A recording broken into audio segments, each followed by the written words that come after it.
भाजपा की IT cell वगैरह जो उनके खिलाफ प्रोपेगेंडा कर रही हैं, और उस प्रोपेगेंडा में क्या है, वो कहते हैं कि ये पाकिस्तान गए थे, कि सोनम ने पाकिस्तान में जाके एक कॉन्फ्रेंस किया। मेरा प्रश्न ये है कि उसमें क्या गलत है। अब देखिए, सरकार की मैलाफाइडीज, एनएसए का ऑर्डर इशू कर दिया प्रिवेंटिव डिटेंशन का, और आज तक, अब देखिए 5 दिन हो गए, आज 5वां दिन है, आज तक वो ऑर्डर सर्व भी नहीं किया, जबकि कानून में लिखा है कि 5 दिन के अंदर वो ऑर्डर उनको सर्व करना होता है। सवाल तो ये होना चाहिए कि 6 साल तक ये आंदोलन इतने अहिंसक तरीके से कैसे चला। सवाल ये होना चाहिए कि 6 साल तक जिन लोगों के साथ लगातार धोखा किया गया, उन लोगों ने फिर भी इतना धीरज बना के कैसे रखा। फर्स्ट ऑफ ऑल, एनएसए की कोई जरूरत ही नहीं है सोनम वांगचुक जैसे इंसान पे। He is not a threat to national security, he is an inspiration to the nation and the world. तो हम सब की ये मांग है कि सोनम वांगचुक को तुरंत रिहा किया जाए। कि सोनम ने पाकिस्तान में जाके एक कॉन्फ्रेंस किया। मेरा प्रश्न ये है कि उसमें क्या गलत है। फरवरी में यूएन, यूनाइटेड नेशंस और डॉन मीडिया ने एक क्लाइमेट चेंज पे कॉन्फ्रेंस रखा। ये हमें पता है कि हिंदुकुश हिमालय 8 कंट्रीज को टच करते हैं, जो थर्ड पोल कहलाया जाता है। हिमालय को थर्ड पोल इसलिए कहते हैं क्योंकि वो अराउंड 2 बिलियन लोगों को पानी देते हैं, और ये अफगानिस्तान से लेके बांग्लादेश तक ये कंट्रीज हैं, जिसमें चाइना, पाकिस्तान, नेपाल, भूटान सब आते हैं। तो बहुत सारे ऐसे इनिशिएटिव्स हैं, जैसे इसी मोड जो काठमांडू में स्थित है, जिसके हम कंसोर्शियम पार्टनर्स हैं। HUC, हिमालयन यूनिवर्सिटी कंसोर्शियम, जिसके हम पार्टनर्स हैं, जो हम काठमांडू में मिलते रहते हैं वो कॉन्फ्रेंसेस में। तो इसमें कुछ गलत नहीं था कि उन्होंने वो जो मीटिंग्स की, बल्कि वहां पर स्टेज से उन्होंने प्राइम मिनिस्टर मोदी के मिशन लाइफ की सराहना की, जो कि ह्यूमन बीइंग्स को, भारतीयों को ये कहता है कि कैसे हम बिहेवियर चेंज करें ताकि हम क्लाइमेट चेंज पे वो काम कर सकें। तो अभी अगर उसको यूज करके उनका कुछ और मतलब निकाला जा रहा है कि कोई पाकिस्तानी लद्दाख में उनको दिखा, तो हमारा क्वेश्चन ये है कि आपने कैसे ये सेफ्टी प्रोटोकॉल ब्रीच होने दिया। ये सोनम वांगचुक को रिप्लाई करने की जरूरत नहीं है, ये MHA को रिप्लाई करने की जरूरत है कि क्यों कि कोई पाकिस्तानी लद्दाख में दिखा। फर्स्ट ऑफ ऑल, NSA की कोई जरूरत ही नहीं है सोनम वांगचुक जैसे इंसान पे। He is not a threat to national security, he is an inspiration to the nation and the world। ऊपर से आप एक तरफा कुछ भी बोले जा रहे हो, और you are not allowing the people to respond to it। You have jammed internets, you are catching people, putting them in police custody। And why did they catch my colleague? क्योंकि हमारे ख्याल में we believe in commons, कोई भी कोई car लेके जा सकता है, तो क्योंकि बाकी कार्स नहीं थी तो he took my car। And I think that's what they did। 60 भारतीयों को मैग्सेसे अवार्ड मिला है आज तक। वो सिर्फ अभी के जो नाम लिए जा रहे हैं वो नहीं है। विनोदा भावे से लेके, सत्यजीत रे से लेके, MS सुब्बलक्ष्मी से लेके, RK Lakshman, MS Swaminathan, Manibhai Desai, S Jayaprakash Narayan, ऐसे बहुत लोगों को मैग्सेसे अवार्ड मिले हैं, जो कि सोनम वांगचुक को भी मिला है। और इन 60 मैग्सेसे अवार्डीज में से 20 को भारत सरकार ने पद्मश्री, पद्म भूषण और पद्म विभूषण भी दिया है।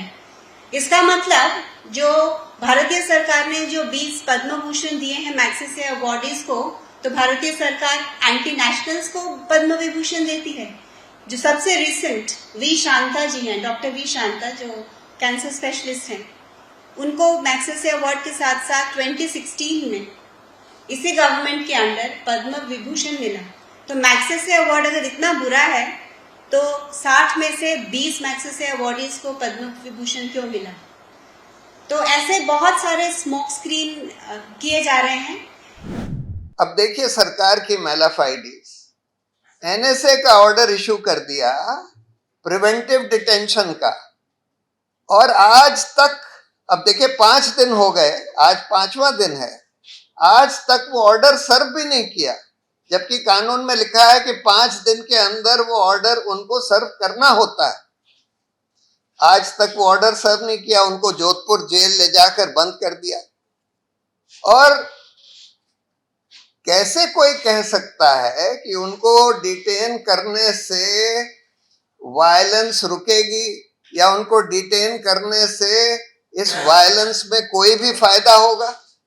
इनफैक्ट उनको अगर अरेस्ट नहीं किया जाता तब तो वो हेल्प कर रहे थे इस वायलेंस को रोकने में, बार बार आवाज दे रहे थे कि भाई ये सब नहीं होना चाहिए।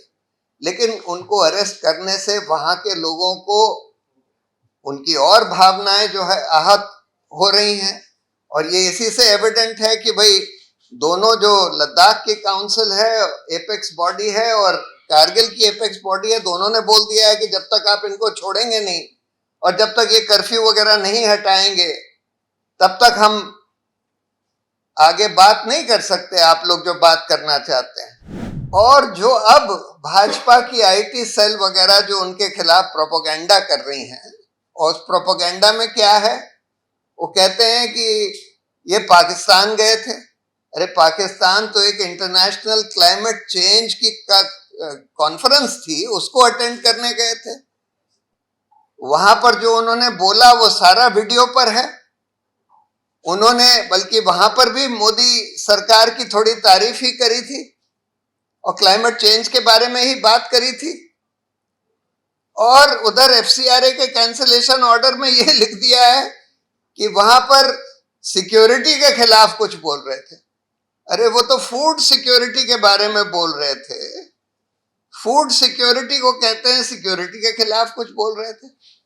सब वो ये कह रहे थे कि भाई ये जो क्लाइमेट चेंज हो रहा है हमारे फूड सिक्योरिटी को भी थ्रेटन करेगा। सोशल मीडिया कैंपेन बीजेपी वालों ने चलाया है उनके खिलाफ, उनको एंटी नेशनल साबित करने के लिए। उससे बिल्कुल क्लियर है कि जस्ट बिकॉज ये वो मांग कर रहे हैं जो भाजपा ने और सरकार ने खुद प्रॉमिस करी थी, और अब वो लोग देना नहीं चाहते, ना तो स्टेटहुड देना चाहते हैं, ना कोई 6 शेड्यूल राइट्स देना चाहते हैं, तो बस इस वजह से, यानी जो भी सरकार के खिलाफ बोलेगा उसको बंद कर दिया जाएगा। अगर कोई दूसरे चार्ज में नहीं तो फिर प्रिवेंटिव डिटेंशन कर दिया जाएगा। ये चल रहा है। सवाल तो ये होना चाहिए कि 6 साल तक ये आंदोलन इतने अहिंसक तरीके से कैसे चला। सवाल ये होना चाहिए कि 6 साल तक जिन लोगों के साथ लगातार धोखा किया गया, उन लोगों ने फिर भी इतना धीरज बना के कैसे रखा। और मैं समझता हूं उसके लिए अगर कोई एक व्यक्ति जिम्मेवार है तो सोनम वांगचुक है, जिसको वो हिंसा के लिए जिम्मेवार बता रहे हैं। वो व्यक्ति इस आंदोलन को अहिंसक बनाए रखने के लिए जिम्मेवार है। और आज सिर्फ लद्दाख का नहीं, वो व्यक्ति पूरे देश का एक हीरो है। जो पुराने उनके काम है शिक्षा के क्षेत्र में, टेक्नोलॉजी के क्षेत्र में, वो सब लोग जानते हैं। लेकिन आज जिस धीरज से परिचय दिया उन्होंने, और जैसे ही आंदोलन में हिंसा हुई, खड़े होके कहना कि ये गलत है और मैं इस धरना को, इस आंदोलन को वापस लेता हूं, ये हिम्मत बहुत कम नेताओं में। तमाम नेता उसके ऊपर पर्दा डालने की कोशिश करते हैं, उसका समर्थन करते हैं। सोनम वांगचुक ने वो हिम्मत दिखाई जो इस देश के और दुनिया के इतिहास में बहुत कम लोग दिखाते हैं। हम भारत सरकार से अपील करते हैं कि अगर हम चाहते हैं कि लद्दाख मणिपुर वाले रास्ते पर ना जाए, जो कुछ वहां हो चुका है उसकी पुनरावृत्ति हम यहां नहीं चाहते। सौभाग्य यहाँ ये है कि यहाँ के लोगों में आपस में कोई एक दूसरे से झगड़ा नहीं है। कारगिल के लोग भी और लेह के लोग भी एक साथ मिलके बैठे हुए, ये हमारा सौभाग्य है। अगर हम चाहते हैं कि लद्दाख उसी तरह से उतने ही सौहार्द से उतने ही ताकत से इस देश के साथ लगाव महसूस करे जितना लगाव लद्दाख ने दिखाया है, जिस तरह की देशभक्ति उन्होंने दिखाई है। तो हम सबकी ये मांग रहेगी कि सोनम वांगचुक को तुरंत रिहा किया जाए।